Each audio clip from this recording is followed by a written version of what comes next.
Cette grande dame a plus de 800 ans. Autant dire qu'elle en a des histoires à raconter.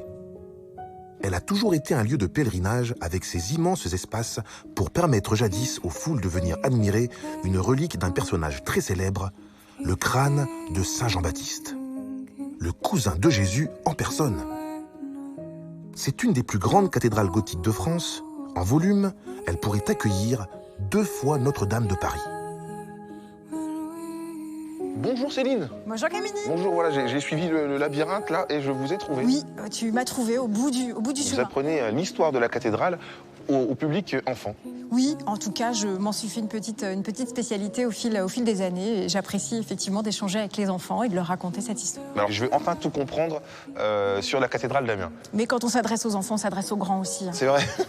Mais alors Céline, un enfant de 3 ans ou 4 ans, comment il réagit quand il rentre ici ? Alors d'abord, un enfant de 3 ans, 4 ans, il fait pas tout à fait ta taille. Donc il faudrait que tu t'accroupisses et que tu regardes, ouais, exactement, regardes. Et c'est très différent quand on est un peu plus petit. Effectivement, quand on s'abaisse, c'est vrai que c'est très impressionnant, j'avoue.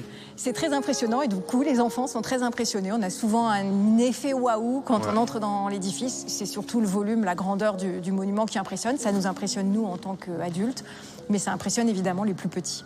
Et qu'est-ce qu'ils doivent, entre guillemets, retenir en vous quittant ? Alors moi, j'ai pas envie qu'ils retiennent des grands mots, du vocabulaire, toute l'histoire de la cathédrale, parce qu'ils ont toute la vie pour l'apprendre. J'ai envie qu'ils retiennent une émotion. J'accorde beaucoup d'importance à cette sensation, à cette sensibilité qu'on peut leur offrir quand on parcourt un édifice comme celui-là. Alors on dit que la vérité sort toujours de la bouche des enfants. Quelles sont les questions les plus atypiques qu'ils vous posent ? Alors les questions les plus atypiques, il faut se mettre à la hauteur des enfants. C'est quoi les petits bouts de pierre noire là qu'on voit en bas du pilier parce qu'ils les ont sous les yeux et que nous on les voit pas du tout. Moi je suis comme les enfants moi. Bon allez on y va alors.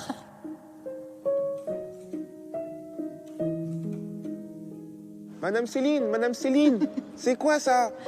Alors ça, c'est un petit silex qui est incrusté dans la pierre calcaire. En fait, les blocs de pierre calcaire ont été taillés au Moyen-Âge dans des carrières qui se trouvaient à proximité d'Amiens. Et pour préserver la sécurité aussi de la construction, on n'a pas retiré les blocs de silex qui sont naturellement présents. Bon Céline, je sais que les enfants posent la question, mais là c'est moi vraiment qui pose la question. Le Camini adulte, c'est vraiment de l'or ou pas là ? Il y a moyen de faire de l'argent ou... Alors c'est une chaire à prêcher qui date du XVIIIe siècle. L'ensemble de la chaire à prêcher est réalisé en bois. Elle est peinte pour donner une impression pierre, une couleur pierre. Et effectivement, il y a la petite application de feuilles d'or qui permet de donner ce côté doré. Bon Céline, c'est quoi cette trappe ?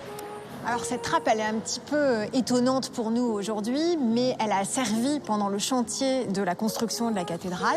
Donc lorsqu'on ouvre cette trappe, aujourd'hui sur la partie haute, on est dans le grenier de la cathédrale, sous les combles, dans les charpentes, et on a encore un levier qui servait, donc par action sur une poulie, à élever les matériaux sur les parties les plus hautes. Les enfants aiment les histoires tristes. C'est ça ? Je ne sais pas si j'aime les histoires tristes, mais en tout cas, on aime bien quand même leur parler de ce petit ange qui a fait la renommée aussi de la cathédrale. L'ange qui pleure. Oui, l'ange pleureur. Il a été sculpté au XVIIe siècle sur un monument qui est dédié à un chanoine de la cathédrale. Il est assez classique pour cette période-là en histoire de l'art, puisque en fait, ce petit ange, il est appuyé sous son coude droit sur un crâne. Le crâne, il évoque la fatalité de la vie. On est tous amenés à retourner à la poussière, à mourir un jour.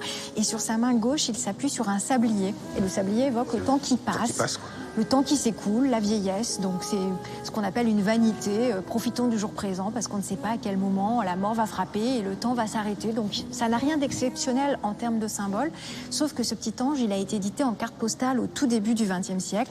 Et c'est une carte postale qui a inondé la planète pendant la Première Guerre mondiale, notamment les Australiens qui, lorsqu'ils venaient combattre là, tout proche d'Amiens, retrouvaient cette carte postale et l'envoyaient à leurs proches. Donc partout de France, mais de Navarre, Grande-Bretagne, Allemagne, Australie, on a des visiteurs encore aujourd'hui qui nous demandent l'ange pleureur. Bon, c'est aussi devenu un produit dérivé, tu peux l'acheter en chocolat, en magnette, en porte-clés pour l'avoir en souvenir chez toi et te souvenir de la cathédrale d'Amiens. Je pars sur le chocolat moi. Ouais, moi aussi. Ouais.